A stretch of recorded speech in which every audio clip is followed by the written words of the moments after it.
हमारा गेम है जैसे आकाश, पाताल और धरती। समझ में आया? जैसे आकाश बोलते ही आपको अपने हाथों को ऊपर लेना है और पाताल बोलते ही इधर कमर पर लाने हैं और धरती बोलते ही नीचे झुकना है। समझ में आया? Yes ma'am. आया समझ में बेटा? Yes ma'am. सबको आया समझ में? Yes ma'am. पक्का? पक्का मैम। ऐसे ही मैं बोलती सीधा तुझे एक एक बच्चा शुरू करें बेटा अपना गेम। Yes ma'am. ठीक है 1 2 3 आकाश, पाताल, धरती, धरती, धरती पे नीचे ही रहना है।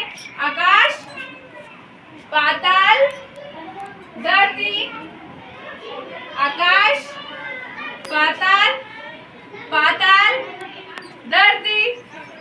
Very good. आकाश, पाताल, धरती, आकाश, पाताल, धरती। वेरी गुड बेटा।